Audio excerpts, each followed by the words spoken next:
नमस्कार दोस्तों, JDS competition में आपका स्वागत है। आज हम जिस मुद्दे को लेकर आपके सामने प्रस्तुत हैं, करंट इशू को लेकर प्रस्तुत हैं, वो है किसान आंदोलन 2020-21। आखिर में क्यों इस सरकार का इतना विरोध हो रहा है? क्यों इतना बड़ा मूवमेंट किसानों का एक तरफ दिल्ली मार्च की तरफ निकल पड़ा? दिल्ली में परेड रैली स्टार्ट कर दिया है इन लोगों ने, लाल किले को क्षतिग्रस्त कर दिया। क्यों? कारण क्या है इसके पीछे? 3 कानून, नंबर 1 आवश्यक वस्तु संशोधन बिल 2020, नंबर 2 मूल्य आश्वासन एवं कृषि सेवाओं सशक्तिकरण एवं संरक्षण बिल 2020, नंबर 3 कृषि उत्पादन व्यापार वाणिज्य संवर्धन एवं सुविधा बिल 2020।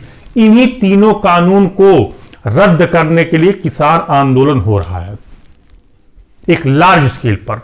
शुरुआत में पंजाब हरियाणा तक सीमित था, अब धीरे धीरे अन्य राज्यों में भी ये विस्तार ले रहा है।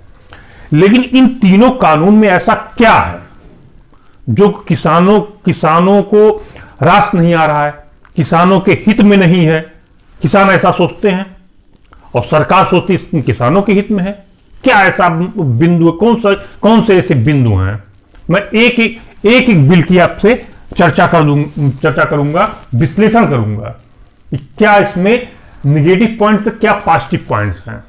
ऐसा तो है नहीं कि सरकार कभी किसानों के अहित की बात करती है, और ऐसा भी नहीं कि किसान हमें अपोज ही करे हर बिल का। लेकिन यहां पर ऐसा क्या खास बात है?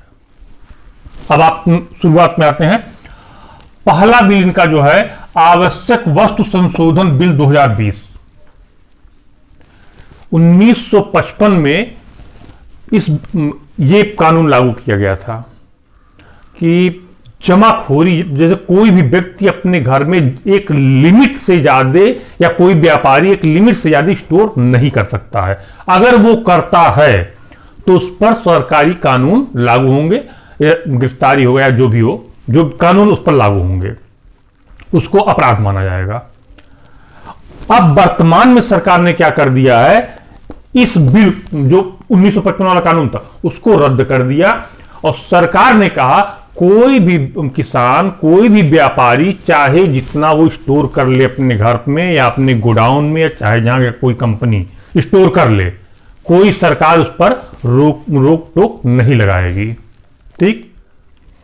लेकिन युद्ध और आपदा, दो जगह ये कानून लागू होगा। युद्ध और आपदा के समय ये लागू होगा कि आप एक सर्टेन लिमिट से ज्यादा आप जमाखोर या अपने घर में स्टोर नहीं कर सकते हैं। अब वो प्रस्तुत करते हैं भाई, अगर आप ऐसा कर देंगे तो किसान तो अपने घर में तो आलू उत्पादन मान लीजिए किसान किया या गेहूं उत्पादन किया, तो उसका घर छोटा, एक सर्टेन लिमिट से ज्यादा तो रख नहीं सकता, और वो सर्टेन लिमिट रखेगा, उसको तो पैसा भी तो तत्काल चाहिए। स्टोर करने में 1-2 महीने 3 महीने जब भाव आगे तेज होंगे तब तो आप निकालेंगे बाहर, लेकिन किसान को तो तत्काल पैसा चाहिए होता है, तो वो स्टोर नहीं कर पाते हैं। तो बड़े बड़े पूंजीपति और व्यापारी वर्ग जो हैं वो गोडाउन में स्टोर कर लेते हैं, उनके पास पूंजी है भाई, स्टोर कर लिया उन्होंने। मान लिए कुछ एक एग्जांपल ले ले, गेहूं को स्टोर कर लिया। गेहूं मार्केट में इस समय सपोज दैट 1600 रुपए कुंटल बिक रहा है। अब जैसे वो गेहूं 2500 रुपए कुंटल आएगा, वो धीरे धीरे करके निकालेंगे, उनका उसमें ज्यादा मुनाफा होगा, तो वो पूंजीपतियों को उससे लाभ होगा, लेकिन एक्चुअल में किसानों को लाभ नहीं होगा। तो यहां पर इस बिल की कोई आवश्यकता नहीं थी। इस बिल ने हमारे नजर में ये बिल ठीक नहीं है। ठीक। दूसरे पॉइंट पे हम चलते हैं, मूल्य आश्वासन एवं कृषि सेवाओं सशक्तिकरण संरक्षण बिल 2020। इसमें क्या खास बात है भाई? इसमें किसानों को, एक कॉन्ट्रैक्ट फार्मिंग शब्द है, अनुबंध खेती इसका हिंदी हुआ। इसमें किसानों से कुछ बड़े व्यापारी, मेट्रो सिटी के जो भी कंपनियां हैं, वो किसानों से एक अनुबंध करेंगे, और अनुबंध करेंगे कि भाई अब हमको इतना एकड़ भूमि चाहिए, 10 एकड़, 20 एकड़, 50 एकड़ भूमि चाहिए। ठीक। अब इस 50 एकड़ भूमि पर हम जो कहेंगे वो आप बोएंगे। मान लीजिए अगर हम ये कह रहे हैं कि इसमें आलू बोइए, तो आप आलू बोएंगे, ठीक। और आलू का मार्केट में रेट जो है हम पहले ही तय कर दे रहे हैं। अगर इन फ्यूचर आलू का रेट डाउन होता भी है तब भी आपको उतना ही पैसा मिलेगा, ठीक। यहां तक बात ठीक है, समझ में आ रही है कि वर्तमान में हम उनके कहने पर, कंपनी के कहने पर हमने सारे किसानों से अपना एकत्र कर लिया। सब किसान, एक व्यक्ति के पास 10 एकड़ मान लीजिए खेती नहीं है, 10-20 लोग अपना इकट्ठे हो गए, कंपनी से अपना एक एग्रीमेंट साइन कर लिया और उन्होंने कहा कि भाई ठीक है हम बोएंगे। कंपनी के निर्देशानुसार वो अपना सब आलू बोते हैं, सब काम करते हैं और उसके कंपनी वाले चले गए। जब आलू का प्रोडक्शन हुआ तब वो आलू उनको दे दिया उसी भाव में, जिस भाव में तय किया गया था। अब यहां पर तो किसानों का फायदा है, कोई परेशानी बात नहीं है कॉन्ट्रैक्ट फार्मिंग में। हाँ, हम उनके अनुसार काम कर रहे हैं, ये बात है यहां पर। लेकिन और एक बात और यहां पर है, अगर कोई भी नुकसान या क्षति होता है उस खेत में तो उसकी जिम्मेवारी कंपनी भुगतान करेगी। यहां भी बात सही है, कोई परेशानी यहां भी नहीं है। लेकिन अब इसका आकलन कौन करेगा? आकलन के लिए वो सरकार ने सरकारी अधिकारी बिठा दिया है, जो कि नहीं होना चाहिए। आकलन के लिए ग्राम प्रधान जिस क्षेत्र में है उसका वरिष्ठ व्यक्ति, हालांकि ग्राम प्रधान ही हुआ करता है, तो उसको बैठाना चाहिए ताकि वो किसानों के हित में बात कर सके। काफी हद तक ये बिल सही है, बस एक छोटा सा पॉइंट उसमें गड़बड़ हो रहा है कि सरकारी अधिकारी को नहीं बैठाना चाहिए। तो इसको मान लेते हैं ये ठीक है, इसमें कोई और इस पर उतना ज्यादा किसानों को एतराज भी नहीं होना चाहिए, ठीक। हाँ, हम अपनी मर्जी से हम उनको दे रहे हैं अपना खेत, हम चाहे तो नहीं दे, कोई परेशानी नहीं है, हमसे जबरदस्ती थोड़ा ना ले लेंगे वो, कोई दिक्कत नहीं। तीसरे बिल पे चलते हैं। सबसे ज्यादा विरोध तीसरे बिल का है, कृषि उत्पादन व्यापार वाणिज्य संवर्धन एवं सुविधा बिल 2020। इसमें क्या खास बात है भाई? हम लोग क्या करते हैं, मैं भी किसान फैमिली से हूं, हमारे घर भी खेती होती है, हम भी एनालाइज करते हैं कौन सी चीज हमारे लिए सही है, कौन सी चीज हमारे लिए गलत है। इसलिए जो पूरा जो एक्सपीरियंस मैं वो आपको साझा कर रहा हूं। इस बिल में यह है कि मंडी जो व्यवस्था होती, पहले आप मंडी, हम लोग क्या करते हैं, अपने जो धान गेहूं है, आलू है, जो भी हमारे पास एक्सेस है, अधिशेष है, अपने खाने पीने के अतिरिक्त जो भी सालीना जो भी अपना है हमने रख लिया, स्टोर कर लिया, जो अधिशेष बचा हम उसको ले जाके मंडी में बेच दिया करते हैं, ठीक है। मंडी की परिभाषा क्या है? प्रत्येक 5 किलोमीटर के रेडियस पर वर्तमान में होना चाहिए एक मंडी, लेकिन जो कि नहीं है। भारत में लगभग 4000 से 5000 के आसपास, एग्जैक्ट फिगर तो नहीं, मतलब अप्रॉक्सीमेट में बता रहा हूं, 4000 से 5000 मंडियां हैं। ये मंडियां सरकारी होती हैं। यहां पर राज्य सरकार का नियंत्रण रहता है। राज्य सरकार का एक अधिकारी, एसडीएम रैंक का अधिकारी इस समिति का अध्यक्ष हुआ करता है और APMC agriculture produce marketing committee होती है, यानी यही मंडी है और इसी का वो चेयरमैन अध्यक्ष हुआ करता है। तो ये मंडी 5 किलोमीटर के रेडियस पे होनी चाहिए, जो कि नहीं है।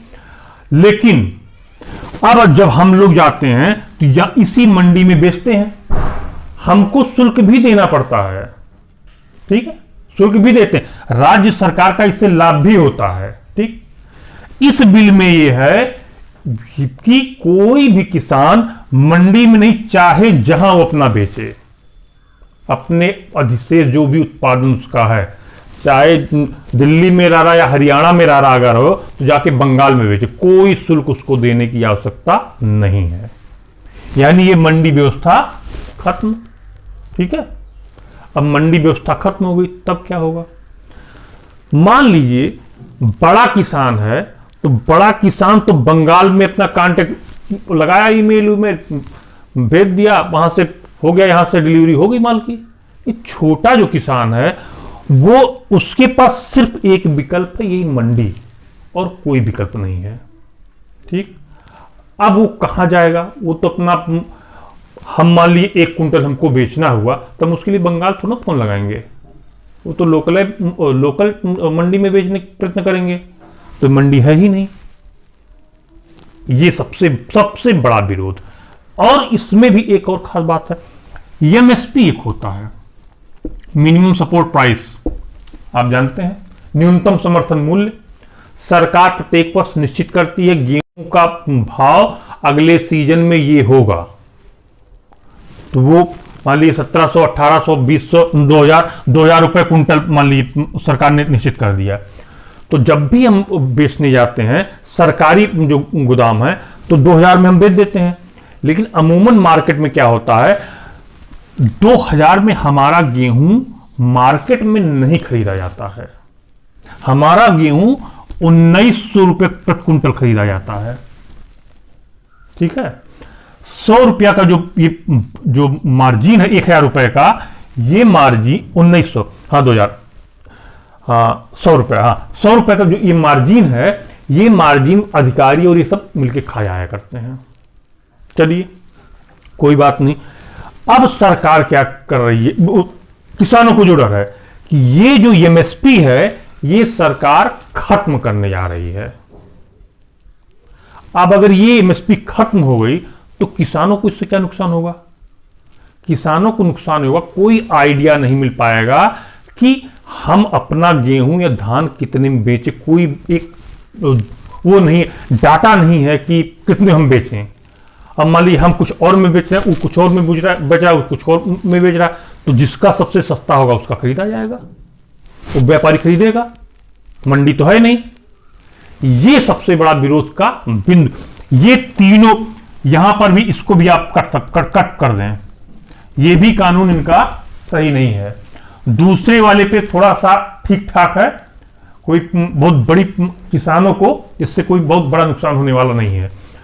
अब सरकार का क्या कहना है, ये तो मैं अपने किसान भाइयों की तरफ से बात बोल दिया कि नहीं, किसानों के हित में जो है, एक्चुअल जो फिगर है, वो जो तस्वीर है, वो मैंने आपके सामने प्रस्तुत कर दिया। सरकार का क्या मत है? सरकार कहती है इससे, इस बिल से, पहले बिल से सरकार कहती इस बिल से किसान अपना स्टोर कर लें और उचित जब दाम मिले तो बेच दें, कोई मतलब नहीं है। सरकार का यह कहती है कि इससे किसानों की आय में वृद्धि होगी। हमको तो कहीं से नहीं लग रहा किसानों की आय में वृद्धि हो रही है। कहां वृद्धि हो रही भाई? आप ये छोटे किसानों, जो बड़े किसान की तो बात जाए, छोटे किसानों को तो आप नुकसान ही कर रहे हैं, तो जाहिर सी बात हमको तो नहीं लगता फिलहाल। और सरकार का यह भी कहना है ग्रामीण भारत कृषि का हब बनने जा रहा है। इससे हब बनेगा? ये भी नहीं समझ में आ रहा है। जितने भी सरकार के तर्क हैं वो समझ से थोड़ा परे हैं। अब आप आइए किसान आंदोलन पर। किसान आंदोलन का जो चल रहा था पिछले नवंबर से 2 महीने तक, शांतिपूर्ण अहिंसक तरीके से वो अपनी मांगे कर रहे थे। सरकार है, केंद्र सरकार है, आप किसानों के अगर हित की बात कर रहे हैं तो आप बड़े हैं, आपको जिम्मेदारी पूर्वक विचार करना चाहिए। अगर किसान को ऐतराज है इन सब, तो हमको बैकफुट होने में क्या परेशानी है? हम बैकफुट हो सकते हैं, कोई दिक्कत की, कोई ऐसी परेशानी की बात तो नहीं। अब मात्र अहंकार बस की नहीं, हम ये किसी भी कीमत पर लागू हम करेंगे ही करेंगे, ये सही नहीं लगता। ये सरकार की बात मैं कर रहा हूं। दूसरे पॉइंट पे आप किसान आंदोलन, इन लोगों की कमियां कहां है? जिस तरीके से इन लोगों ने 26 जनवरी के दिन लाल किले पर एक अपना झंडा लहरा दिया, किसी भी आंदोलन को कमजोर करने के लिए वो पर्याप्त है। अगर किसी भी आंदोलन में हिंसा हो गई तो आप मान के चलिए अब वो आंदोलन ज्यादा दिन सरवाइव नहीं करेगा। आज मैं बोल दे रहा हूं, आप देख लीजिएगा, वो आंदोलन ज्यादा दिन सरवाइव नहीं कर पाएगा। ये सबसे बड़ी ड्रॉबैक है। आपको इस देश में पूरा अधिकार है, आपका संविधान, हमारा संविधान इजाजत देता कि हम प्रोटेस्ट करें, सरकार का हम किसी प्रोटेस्ट करें, लेकिन शांतिपूर्ण और अहिंसक तरीके से। वो तो कल जो 26 जनवरी की घटना हुई, वो दिल्ली पुलिस की सूझबूझ से, या सरकार, यहां पर सरकार का भी हम साथ देंगे, सरकार की सूझबूझ से वो बहुत ज्यादा वायलेंट नहीं होने पाया। अगर उसमें थोड़ी सी अगर सख्ती सरकार ने दिखा दी होती, अगर अदूरदर्शी निर्णय हो गया होता, तो संभव एक लार्ज स्केल पे वायलेंस हो सकता था। ऐसा बिल्कुल नहीं होना चाहिए, ये बिल्कुल सरासर गलत है। आप लाल किले जो हमारा विजय प्रतीक माना जाता है, आप उसी को हाईजेक कर रहे हैं, हिंसा को बढ़ावा दे रहे हैं। हिंसा किसी भी तरीके से आपके साथ अगर गलत हो रहा है या कोई कानून गलत है, आपको विरोध करने का हक है, लेकिन वो तरीका सही होना चाहिए। ये आपका पूरा किसान आंदोलन का विश्लेषण हुआ, क्लियर फिगर है, कोई बायसनेस नहीं, किसी भी उसका नहीं, एकदम पूरी तस्वीर मैंने साफ कर दिया। और जितने बड़े बड़े थिंक टैंक लोग बैठे हैं, विश्लेषण कर रहे हैं, आप एसी चैम्बर में बैठ के आप किसानों के हक की बात नहीं कर सकते हैं। अगर आपको किसानों के हक की बात करना है तो सर्दी में आप जाइए, देखिए कैसे उत्पादन करते हैं। एक गेहूं के दाने के पीछे 10 लीटर या 100 लीटर वो पानी खर्च करते हैं, तब जाके गेहूं उत्पादित होता है। तो उनको विरोध करने का पूरा हक है। अगर उनको लग रहा कि उनकी जो व्यापार है उससे प्रभावित होगा, उनकी जीविका उससे प्रभावित होगी, तो उनको विरोध करने का हक है। आप उनके हित की बात करें, आप उनके बारे में पहले सोचें। अगर उनको विरोध कर रहे हैं तो उनकी बातों को ध्यान से सुने और एक सर्टेन एग्रीमेंट की तरफ बढ़े, तब तो जाके इस देश का भला हो सकता है। अन्यथा आपके जो बिहेवियर है, हमको तो अभी तक नहीं पसंद आया फिलहाल, कि जिस प्रकार से रूडनेस आपका नेचर है, वो ठीक नहीं है। किसान 2 महीने 2.5 महीने हो गए, 2 महीने के आसपास इस सर्दियों का सितम झेल रहे हैं, और आप उनसे बातचीत कीजिए और अगर उनको आश्वासन दीजिए। वो एक मांग पे अड़े हुए एमएसपी गारंटी कानून कर, एमएसपी गारंटी कानून होना चाहिए। आप क्यों नहीं देते एमएसपी गारंटी कानून कि हम इसको नहीं समाप्त करेंगे? यानी आपके मन में चोर है, जो बात कर रहे हैं किसान बात कर रहे हैं सही कर रहे हैं, आप इसको लागू कीजिए ना। सरकार का यह दायित्व कि जैसे आज तक होता आ रहा है कि हम इतने में खरीद लेंगे, गेहूं खरीद लेंगे, चावल खरीद लेंगे, आलू खरीद लेंगे, जो भी खरीद लेंगे, वो मिनिमम सपोर्ट प्राइस डिक्लेयर करती है ना, तो आप उसको लिखित में दे दीजिए, हम नहीं कानून बनेगा ये, तो तब बात ठीक है। उनको भी समझ में आना चाहिए ना। आप उनको सेटिस्फाई कीजिए, आपकी जिम्मेदारी है, आप सरकार में हैं। आज किसान आंदोलन का जो विश्लेषण था वो यहीं तक, फिर सैटरडे को संभव है कि कोई अच्छी मोटिवेशनल स्टोरी मैं आपके सामने प्रस्तुत कर सकूं। नमस्कार, धन्यवाद।